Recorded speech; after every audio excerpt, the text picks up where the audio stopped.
Welcome once again to Startups for the Rest of Us, the podcast that helps developers, designers, and entrepreneurs be awesome at building, launching, and growing ambitious software startups.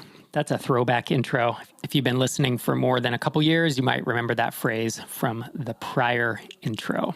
Thanks for joining me today. I'm your host, Rob Walling. This is episode 538, where I welcome Einar Volset back on the show. He's my co-founder with TinySeed, and we talk about listener questions today. We zip through, I think it's maybe 7 questions about when to sunset a product, filling out enterprise security assessments, acquiring a company where the previous owner had sold lifetime deals and not disclosed it. Before we dive into that conversation, wanted to let you know that our next MicroConf Remote is coming up at the end of March. You can head to microconfremote.com for info about that. We're diving into early stage marketing tactics. I believe we're going to have 5 sessions where each one is a case study with numbers looking at a specific early stage SaaS marketing tactics. So if you're at the place where you're scratching and clawing for first users or first customers, I'd say if you're sub maybe 10K MRR, this MicroConf Remote is designed for you. microconfremote.com to check it out and get your ticket. And with that, let's dive into listener questions with Einar Volset. Einar Volset, welcome back on the show, sir. Thanks for having me. Absolutely. You may be hitting that Steve Martin on Saturday Night Live mark where you perhaps are the most frequent guest. I don't know. I think I've been like 3, maybe 4. Well, maybe it's more than that. I don't remember now. I think it is. Could be. Yeah. Could be. Because you were on at least one of the the news roundtables, and then Q&A, and then, I don't know, we talked about company types, remember? LLCs versus C Corps and all that. Yeah. And then we did one on the PPP type thing, didn't we? Yeah, I think so. So there's a lot. So it's good to have you back, but for folks who are less familiar with what you've been up to, your experience, you have a PhD in computer science, but I won't hold that against you. And you actually taught at Cornell for a couple years. You did a startup. You were in Y Combinator in the 2009 class. You have a lot of experience with enterprise sales, with cold outreach, cold outbound email, a lot of experience in M&A, specifically this sell side of SaaS. You founded a company called Discretion Capital that is basically the kind of the go-to that I refer people to if they're like, hey, I run a SaaS app, doing 7 figures or 8 figures, and I've been approached by private equity or by a strategic to, and they've made me an offer, and it's like, okay, so there are people who do this for a living, and you are one of those people with a lot of expertise in it. And so obviously, there's other folks working in there because you and I are focused and working hard on TinySeed. Correct. And we just closed Fund 2. Close. Let's call it the first close. Come on, give me some more time to fill this sucker up. I keep saying closed, and what I mean is first close. So doing well with that, and then obviously batch 3 applications are in, and we're working through those. So while we don't have enough going on, I figured I'd pull you onto the mic and we'd answer some listener questions today. Why not? All right. So with that, let's dive into our first question. It's a voicemail from Phil at itscircletime.com.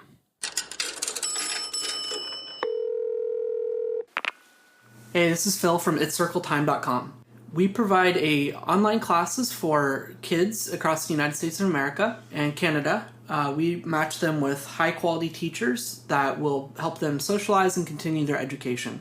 When we launched the company earlier this summer, we started with a preschool targeted audience with bringing the Circle Time experience online, meeting up to 10 other kids of their similar age, 3 to 6. Since then, we started a new course called Kinder Prep, which is targeted towards 4 to 6-year-olds who are entering kindergarten or kind of struggling in maybe their distance learning. This has blown up well beyond we could ever have hoped for, which is awesome. Now we're on track for our $450,000 a year annual run rate in only about 4 months of our history. However, now our new service offering is dwarfing our original in revenue, and I'm kind of curious, when would you consider possibly sunsetting or winding down something, even though it's only making $8,000 of our monthly revenue, that's about a third of what the other product makes, and the new one is growing leaps and bounds. Anyways, just wanted to pick your brain and see what you thought. Thank you. Thanks for that question, Phil. And just so you know, Phil sent this voicemail in about a month ago, and we are able to get to it already because voicemails always go to the top of the stack. So if you're going to send questions to questions@startupsfortherestofus.com, you want it answered quickly, at least within a month or so, if that's quickly. Send in voicemails. Some of the other written questions we're answering here are from like October of last year. And sorry, it's been a little bit of a backup, but Phil gave a little more context in writing, and he basically broke it down like, we had this offering, it grew to 8 or 9K a month, and then we added a second offering, and that far outpaced it. And it's 3 times the revenue. So 3 plus 1, it's like 4, 75% of the revenue is the new course.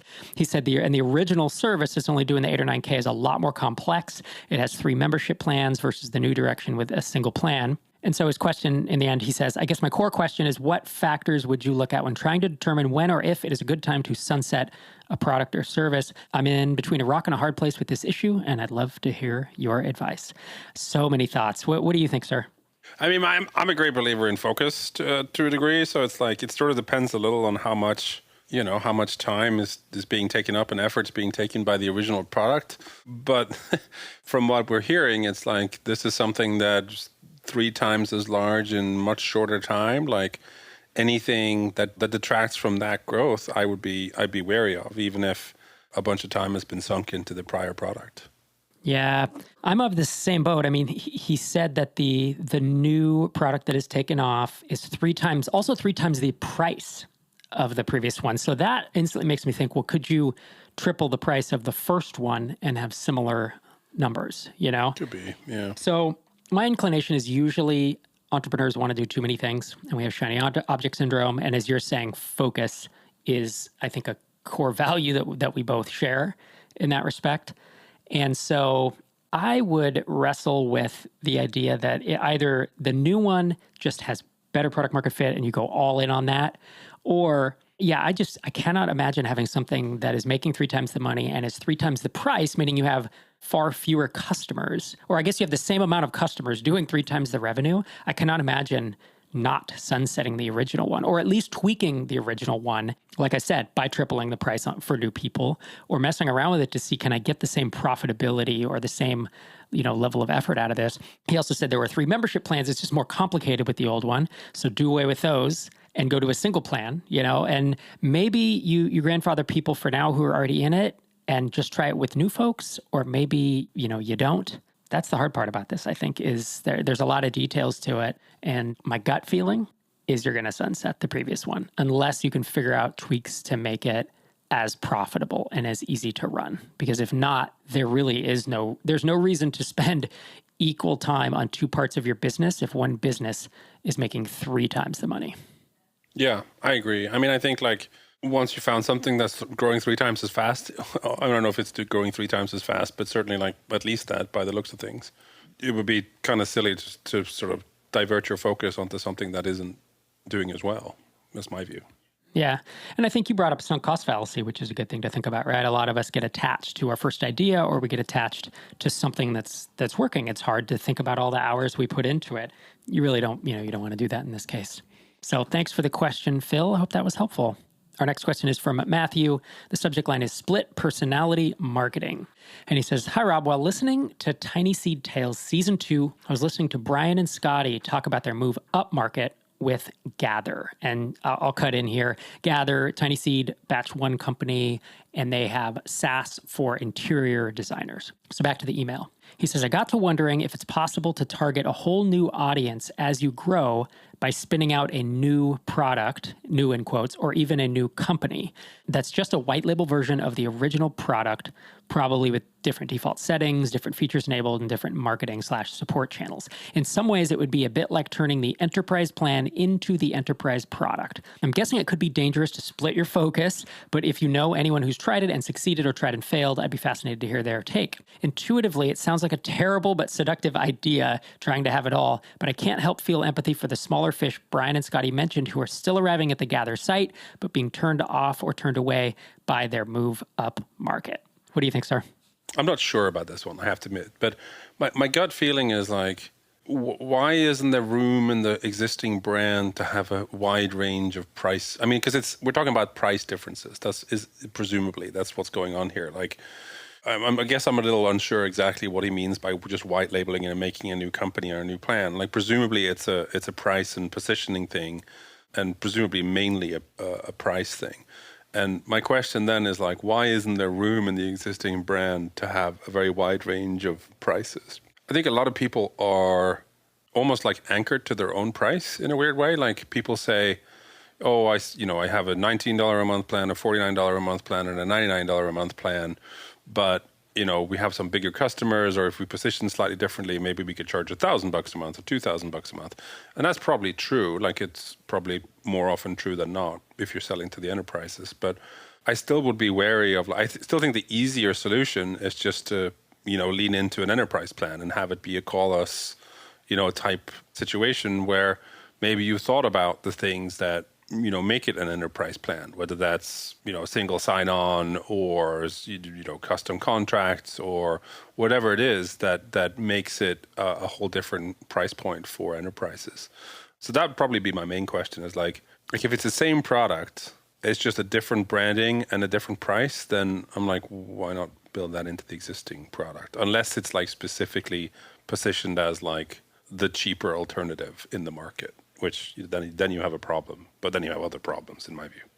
Yeah, and I think he's talking about, remember when Brian and Scotty started Tiny Seed, they were charging, their lowest price plan was between, it was 29 or 39, I forget. And by the time, they were 8 months in, they were, I believe their lowest price plan is like 250 now. And that's what he's talking about they did add the enterprise, but they just left out the bottom of the market and they, people who were But I think in some cases like that, there just isn't a bottom of the market. I mean, like particularly for B2B SaaS stuff, it's like if you're meeting somebody, particularly with something like what Scotty and Brian have, it's like this is a software you use full time. Like a lot of the time you're using the software if you're in this industry. And who are the people who are spending that much time in some software and it's critical to their business, but they're not willing to spend like $200 a month? Like, does that really exist? Or are these sort of wannabe businesses almost? Like, I would buy it if it was $39 a month. Like, would you really though? Like, would you use it? I don't know. Mm-hmm. To Matthew's question of forking off this higher price plan and making it its own entity, I think that is an absolutely catastrophic idea. I hate it. I hate it with the heat of 1,000 burning suns. The one thing that we have as entrepreneurs is our time and our focus, right? I guess that's two things, but it's like that's the most important thing. So can you imagine, okay, I'm going to go register another domain name. I'm going to go, because it's not the code, it's not the product. That's the problem. Like my guess is Matthew is a product person or an engineer, and we think, oh, if we have this code, why can't we just have two of them and sell the entire, you need 2 sales teams or 2 salespeople. You need 2 support email inboxes. You need 2 people supporting it. You need a domain name. Now, how are you going to drive traffic? Well, SEO. Well, SEO is hard enough on one site. Now we're going to split our focus. We're going to create content on and on and on. It's all the things you don't think about. Sure, copying the code and flipping a few bits so the defaults are different. That's fine. That's done. But it's everything that's not the product that is like you're running 2 companies now. And frankly, you'll grow twice as fast, if not faster, if you just focus on one of them. I think trying to do it this is like trying to make a decision and avoid loss. And like so many decisions involve some type of loss, right? It's a trade-off. Yeah. I mean, I think it's one of those things. To me, it sounds like if I was to guess, I think he's just sort of scared of having a higher price plan. Or having an enterprise call us type plan and ask for 20 times as much for the enterprise plan. That's what it smells like to me. So then it's like, okay, I'm just going to make this whole different brand and it's the high-end brand. But I mean, unless you're Toyota and Lexus, like I don't think is a good idea. Right. And that's the thing I've been talking about a lot on the podcast lately is, there's low touch funnels, low or no touch funnels where people come, they sign up, they self-serve. Usually it's $50 or below-ish. And those are great little businesses. And frankly, if you get a super high volume, it can be a great, medium-sized business. You can get into the definitely 6 figures and often like low 7 figures. And then there's the high touch businesses, which are going to be more enterprisey. And then there are dual funnels where you have a low touch funnel and a high touch funnel. And so imagine we are recording right now on software called the Squadcast. And you can imagine Squadcast has people recording fly fishing, very almost hobbyists, not almost, but they are hobbyists who are paying whatever their lowest price plan is on Squadcast, $9 a month to record the podcast. And then you can imagine that Squadcast gets approached by a large podcast network, and they should be paying and are willing to pay thousands of dollars a month. That is an amazing, amazing funnel to have both of those. We have other tiny seed companies who are in that position where, well, you hear Craig Hewitt talking about it on his podcast, where obviously the lowest price Castos. Oh, once again, we are hosting on Castos, but the lowest price plan there is, I believe it's maybe $19 a month. But then they also have this private podcasting, and they're catering to these enterprises and to I think people with big personal brands, and those are much larger deals. And if you have the dual funnel and you can make that work, that to me is like the golden ticket of SaaS. And you can totally make it with low touch, totally make it with high touch only. We see companies succeeding with only one. But the idea of having both, but splitting them into two separate products to me is like, gives me, I'm heart palpitations here thinking about it. Yeah, because a lot of the time, I mean, it's a little bit like, Shopify has the same thing, right? They have their low cost, like self-serve, start a drop shipping thing, and it's easy. And then they have Shopify Plus or Pro or whatever it's called, where it's $2,000-$3,000 a month to get a Shopify Pro account. And the fact of the matter is like I think a lot of the Shopify Pro, is that what it's called? Plus. A lot of those customers, they started out on the lower stuff, and then they graduated, they grow to trust their brand, and then they stepped up to the Pro plan or whatever. And if you were to separate it and it's like, oh, Shopify is only like the low end stuff, then you might actually put off some of the larger shops who are like, or the medium-sized shops who are like, well, let's not go with Shopify because they don't have a top-level plan or, the enterprise version that we might eventually need. So, yeah, I agree. I don't think it's a good idea. Yeah. And I think for Matthew's, part of his question was almost like he said, like, I almost feel bad for the individual interior designers who are hitting their site and being shell shocked at the price raise, the $200 to $250 price point. And like you said earlier, well, if they're serious and they're in this software all the time, it's that important, then they should be willing to do it. And, maybe if they really do want to pay $40 a month for something, then you just refer them out to your cheaper competitor who is staying down market, right? I mean, that's the other option. We used to refer at Drip. Some people would come to us and they'd say, oh, well, I only have 1,500 person list and we're a nonprofit. And oftentimes it was like, well, we can either give you a discount or go to MailChimp. You're free. It's free up to 2,000. Like, we were not in it to make $50 a month from everybody that came through. Sometimes there were just better options. So I hope that was helpful, Matthew. Our next question comes from Olivier, and he has a success story plus a question. This one's actually funny. He said, hey, Rob, I just wanted to thank you for taking a long shot in episode 515 at the 28-minute mark when answering a listener question. The question was from Martin, and it was about where to look to find a co-founder for his startup Activity Messenger. You said he might want to look at his first couple of clients. And here I am, one of his early clients who is now officially co-founder of Activity Messenger. Rob Walling, founder matchmaker, am I right? Nice. No, that's nice, super cool. Nice. Love to hear stuff like that. So he says, I've been running a kids sports business for the last 10 years with another partner that has been mostly running by itself for the last 2 years. And as a reminder to listeners, Activity Messenger is aimed at kids sports businesses. And so it's a product built for people like him, right? He was using it as a customer, and now he is involved as a co-founder. So he said, I have 2 questions for you. The first is, any tips on how I can use to my advantage the fact that I am a client as well as a co-founder in marketing, sales, or during onboarding calls? What do you think about that, Einar? Yeah, I mean, I would lean into that. I'd be like, yeah, all these, boffin software guys, they don't truly understand the industry like I do because I've been there and done that. Certainly, I think that makes sense. Yeah, and the content stuff and all that stuff, I would certainly lean into that. Like, people like to see people like me are using this stuff. And in general, that's why you have customer testimonials and things and say, oh, companies like ours use this. But if you have a co-founder or someone in the business who's been in the industry and sort of can speak the lingo and be that side of things, I do think that's helpful.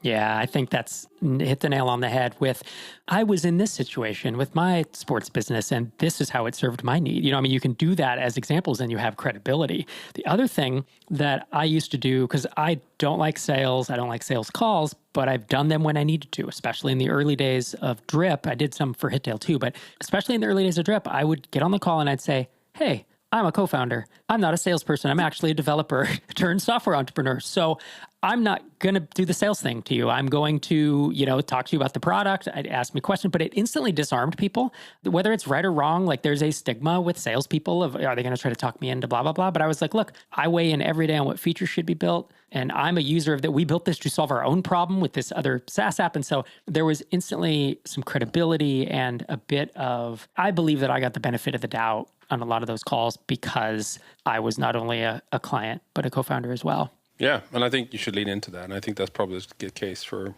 that industry as well. And his second question, I'm not sure how much I have to say about this one, but he said, I've had extensive success in marketing and sales in the sports and leisure industry, selling an in-person service in the B2C world. Any tips on how to translate those skills into SaaS and the B2B world? Do you know what, I have, I guess maybe some fleeting thoughts, but no like major connections for me moving from one to the other. No, not really. I mean, marketing and sales. I guess maybe marketing is more similar than sales. I've never done B2C sales, so I'm not really familiar with it. But the way that I think about like B2B stuff, particularly high-end B2B sales, is that it tends to be almost like an outsourced consultant. Like that's what you are. Like your stance should almost be like, we have this solution. If you use this solution, then you'll be better off. And like, I'm the one who understands enough about the problems you're facing that to be a trusted advisor in choosing what software to go with, which I don't know if that translates from the B2C world as it relates to sports and leisure, I'm afraid.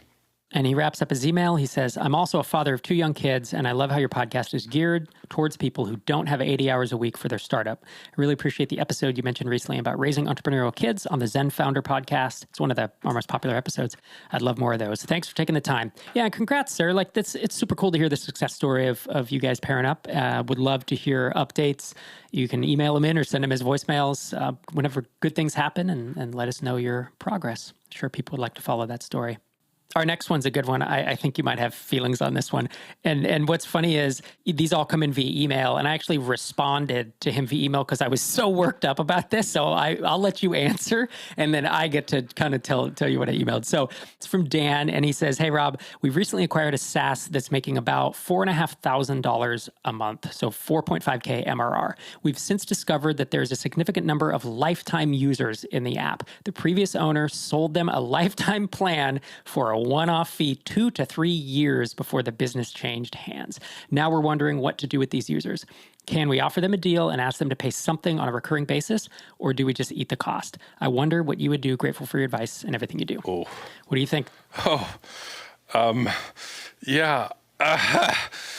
My first 2 sentences in my response to him is, the seller screwed you. This is a bullshit move to not disclose. And depending on what contracts are signed, this could be seen as a breach of contract or fraud for not disclosing. Yeah, so this would be like, so because it's like lifetime is funny, right? So you do the M&A stuff, then there's this concept of like working capital and how you account for things, and like, what do you do, cash accounting? Do you do accrual accounting and all this stuff?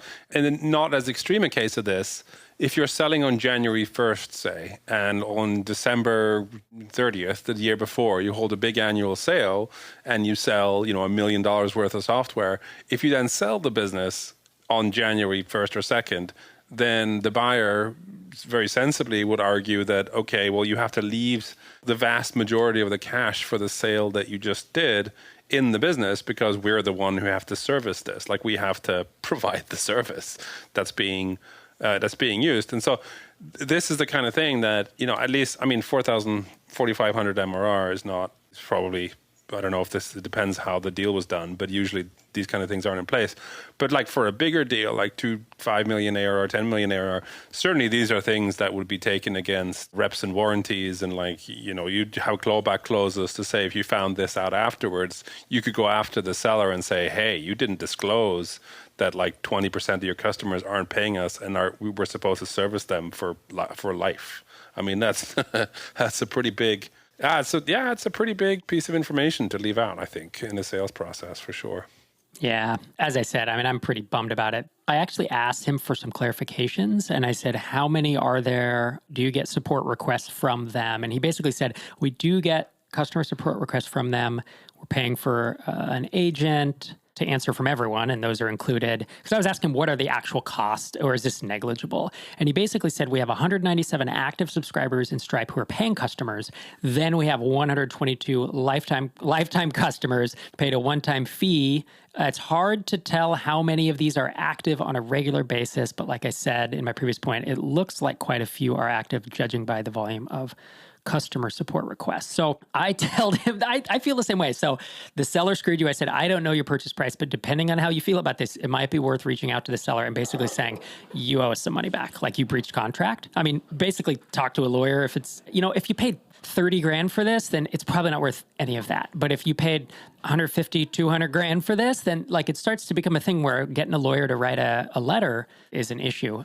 And it depends, it depends how you did it. Like a lot of the time, these templatized like deals for the smaller stuff, there is some stuff in there that's just like, did they make reps and warranties in the asset sale or whatever that they now have breached? It could be that there are certain things in there that says, yeah, we've disclosed all X, Y, Z. So there could be some remedies there. I mean, purely tactically going forward, like the question is like, yeah, I agree. I think the seller at least were a little coy about the truth. Disingenuous. But yeah. I think like going forward, it's like, okay, what would I do with those customers? Like, it's not the customer's fault. Like, they paid for a lifetime thing, and like, should they be punished because the company changed, hands? My gut feeling says no. Me too. Like, it depends. Like, I would be like, is there something you can do to sort of not keep upgrading those people? Like, so if you're adding features, then just don't add it to these guys' plan, and just be like, eventually some of those people will be like, hey, I want this feature, in which case you're like, great, now you need to upgrade out of your lifetime plan or whatever. That's probably the approach I would take. Yeah. And one other piece of advice I gave him was, in your shoes, I would try to assess the actual damage. So if you have a last login date in the database, you look through the 122 customers and say, how many have actually logged in? My guess is it's not as many as you think, because churn. It's just simple churn. Even when you're paying for things, often people stop using it. If you only have 5% of those people churned per month, and some were sold 4 years ago, I guess, like 2-3 years ago. Yeah, well, I said 2017. Yeah. Oh, yeah. To 2020, it's over 3 years. So there's a strong possibility that it's only 30 people, 30 of these lifetimes, 50 of these lifetimes are still using it. And my gut, I kind of wrote this whole email and then I said, my gut is that this is not worth pursuing. And if the company made a lifetime deal... Not from the legal side, yeah. Nor try to get like you said, get the existing customers to pay more. I think your time is better spent marketing and sales rather than looking backwards, right? This is a one-time thing. It's a big shock. But if you start adding 10, 20 new customers a month, which maybe you should, 10, 20, 30 a new month, then this will become inconsequential, So again, not knowing every detail, and there's a principle to it. I mean, this is where that emotional side comes in. It's like the principle is my principle. I'd be pissed. That'd be my principle right now. Yeah, but is it worth the time and the effort and the energy to go back and do it? And that's where I would try to determine how many are actually using it. So. All right. Well, hopefully that was helpful, Dan, and super bummed for you, man. Don't sell lifetime deals if you're in SaaS. I mean, AppSumo is probably the one exception, I would say. And if you're going to sell, then you disclose when you exit that, hey, we do have these users, and you can give reports of this is how much they use on a whatever basis. So, and also know that if you do an AppSumo deal or sell lifetime deals, there'll be some type of ding against you. You may have to give something back to the seller or whatever as you're going through. So hope that was helpful. Next question is about something that we hear about quite a bit. It's how to do enterprise security assessments. It's from Philippe, and it's about how to do enterprise security assessments. He says, hey, Rob, first of all, thank you for the amazing show. I'm a new listener, but already in love with your show and consider it the best podcast for running a business I've discovered so far, and I've tried a lot. I have a specific question on enterprise security assessments. I run a SaaS app. We're a small startup. It started as a hobby. We're now 6 people, 25K MRR. We're averaging 7% month-over-month growth for the past 2 years. Every now and again, we get some individual users from big enterprises, and they usually send us a big information security self-assessment questionnaire with 150 questions or more that if we pass, it gets us on their internal list of approved vendors. Unfortunately, most of these questions are clearly targeted for bigger companies that have a lot more resources, and we need to answer negatively as we just don't have the time or human resources to have all these complicated procedures and policies they ask for. So far, we've had mixed success in answering these assessments. Sometimes we have passed, but sometimes we have not, basically failed or been rejected. And one time we actually got a simplified list of requirements to work against. But every single time, this was a ton of work for us, which is not justified by the single or few licenses that the individual and these companies need. That is the key statement and the entire thing right there. And I'm going to let you answer this one first, but let me finish it. On the other hand, we always feel we need to do it as this is our step in. And once we're in, we can expand much more easily. Though even that is not always true, as it turns out different departments in the same company have different procedures and so on. So my question is, do you have experience with this? Is there a way around it for small businesses like ours? We're thinking of preparing our own document that answers the main questions we find relevant and offering that to them instead, but we're not sure if that would work. Any thoughts are helpful. You get the first crack at this one. Yeah, we see it all the time. Yep. It's super, super common thing. And I think you're right. Like the key thing is here, yeah, this is inevitable if you're going to sell to large enterprises. Inevitable. Like in some cases, it's because they have their own internal policies that they might be doing certain things that they're promising to the public markets that they have to be able to do in terms of compliance, or following some legal requirement on a national or supranational level. Like there's a bunch of reasons why these guys will never say like, oh, you're a small company. That's totally fine. Don't worry about it. So I think that's sort of the start of this. The second piece is like, okay, how do you get around it? I think one thing, like this, certainly like once you have seen a bunch of these, there's an option to have your own, like this answers most of the questions most of the time type thing, and hope that works. But honestly, like what we're seeing with TinySeed is most of the time is that they need some sort of a certification. And like, it's just a lot of the time, particularly if you're pricing right and selling the right size plan to these businesses, which is the key thing, then it's probably worth doing something like, SOC2 certification or something like that, where you can be like, because if you're certified for these kinds of things, like SOC2 is probably the ones we see most often, then in some cases they're like, oh, that's okay. We don't need a questionnaire then if you've sort of checked the box. Because a lot of the time on the enterprise side, it's like, are they ISO so-and-so certified or SOC2 certified? If not, answer this giant list of questions. So in many cases, it's easier just to just get certified and eat that cost, because, and this I think is the key thing you're alluding to, if you're going to jump through the hoops of answering 150 questions and things, why would you even offer to sell like an individual plan or something? Like for most of these people, like they don't care. Like if they're having you jump through the hoops of doing this kind of security assessment, then price is immaterial to them for all intents and purposes. If you at the end of that sell them something that's $29 a month or $79 a month, then you're probably leaving a couple of $1,000s a month on the table for no reason whatsoever. Yeah, that was going to be my kicker is if you're going to do this, minimum annual contract value, $25,000. I think so. Yeah. That just becomes what it is. And maybe that's not a hard fit. Maybe it's $18,000 or $20,000 or something, but it has to be worth your time, period. And the offer of, we'll do this and we'll buy a few licenses and then you'll be in the company. Nope. Sorry, can't do it, can't bid it. We don't do RFPs without a minimum contract value of X amount. And again, somewhere between 20 and 40 grand is probably where I would put that. And you're right, the SOC2 is like the silver bullet for this. The struggle isn't it like 30 grand up front? I believe it's very expensive. Yeah, I mean, like what he's saying in terms of the size of his business and the growth that he has, like I think it'll be worth it for him. I mean, I think it's a pricing thing. Like, I'm guessing you haven't got your enterprise, Philippe. You don't have your enterprise pricing right. That's why you're concerned about this. Like, you're either selling the wrong kind of plan or you don't have an enterprise plan that captures all the value that you're providing to these businesses. And once you solve that, you'll be like, oh, okay, yeah, we'll do SOC2. I mean, that could be the only difference. Like, it literally could be like, maybe the large enterprise, the Fortune 500 or whatever, are perfectly able to get by within the constraints of your like mid-price plan or whatever. But if they need this security assessment or they need single sign-on or they need some other custom contracts redlining your terms of service or something, that's what kicks them in the enterprise plan, and now it's 20 times more expensive. And that sounds insane, like to most, particularly most like developer type entrepreneurs, but it really isn't. They're used to it. They're just like, oh yeah, sure. Like this is obviously like we just need this. And it doesn't matter to us whether it costs $49 a month or $500 a month. It's immaterial, but it's obviously not immaterial to you. Like you said, it doesn't make sense from just a pure logic perspective, but that doesn't matter. That's how it is. Like we see this over and over. Yep. And this is some of the most common advice that we give and some of the most common mistakes we see with new companies. Well, I mean, in MicroConf and people who write in here and then in the Tiny Seed batches is the pricing is too low, especially on the enterprise. So a couple other suggestions, Philippe, is episode 463 of this very show.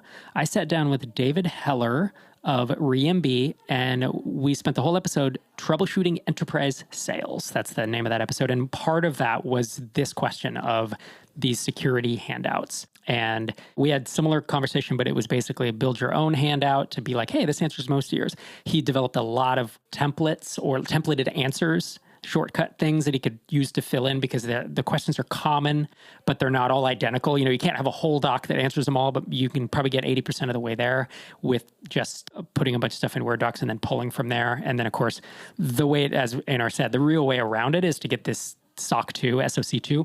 It's just expensive, and then you have annual maintenance and it's overhead of all the stuff. You have to need all these documents and procedures and such. And so if you're not there yet, then yeah, you just got to struggle through and make it worth your while in the meantime. So thanks for the question, Philippe. I think we have time for one more today.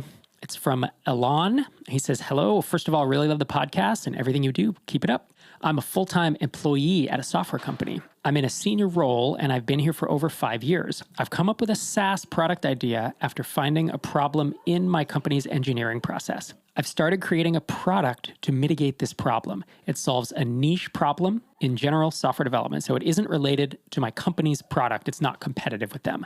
I'd love to use this product at my current company, both to help me manage the technical issues and to help validate and grow the idea. Should I have any concerns with what I'm doing? Can my company claim my idea as its own? What should I do now to protect myself? Any other things I should consider? Does it make sense to validate a new side hustle idea at a company while working full-time at said company? Thanks for everything. Who knows? Maybe I'll be in Tiny Seed Batch 3.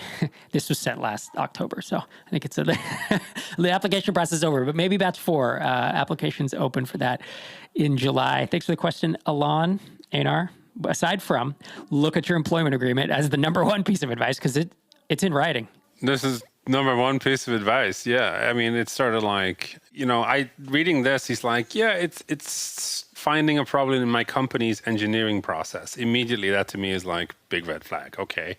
Started creating a product, solves a niche problem. So it's not related to my company's product. Okay. Well, yeah, but there's all these things around. Did you do it on their time? Did you use their laptop when you were working on this? I think it does depend where you actually are, both which state in the US or which country, and depending on, how the laws are there. But yeah, I would be concerned about this because it like he says, it's not related to my company product, but he did come up with it because of a problem that he found at work. And so it's like, I'm like, you'd almost need like a letter from the employer saying that, hey, yeah, we're fine with this. Like, we don't want to claim the IP. Like, I can imagine, like, if he did come to us and applied, we would be concerned with the IP that exists. I think with the existing company being like, this is our IP. He doesn't have the right to spin it out. What do you think? Yeah, I would certainly look at the employment agreement. I think trying to use it, I think building something to solve a problem at your current company without having pretty explicit permission, by that I mean something in writing, is not a good recipe. Just building something on the side to solve other problems outside of your company, that's different, right? Because it's so much more clean cut. You can look at your IP agreement and your employment agreement, and you can go to HR or the CEO or your boss or whatever the structure is. And basically you disclose. And that's what you do, right? You say, I'm working on a side project. It's not competitive. This is the name of it. And you usually they have a form that you fill out and you say, I'm working on XYZ project and I want to retain ownership and I'm not using company hardware and I'm not doing it during work hours. And some companies now have a policy that I've heard, and I don't know how enforceable it is in which states, but some companies have a policy that like anything you build, even in your off hours on your own stuff, they own. And now to me, that's bull. But whatever, that's overreaching. But, if it's legally enforceable, then that's a tough position that you find yourself in. So definitely look at what you've signed and then consider your options. I knew two people, once we were Drip and Leadpages merged, and I knew two people who started side projects that neither of them reported to me, but they went to HR and basically got explicit permission because they didn't want the IP issue. They didn't want there to ever be a question if they wanted to raise funds or sell or whatever. I mean, you need to have clean IP. And so, the thing that does concern me is this build it and manage the technical issue at my own company that really feels it's really gray. And I don't like gray when it comes to the law. I don't like gray areas when it comes to IP. Yeah, no, because it's like, well, it's a utility tool that you built and used at work. It's like, well, don't you think your work would value it? I mean, that's what I would think. So thanks for the question, Alon. I hope that was helpful.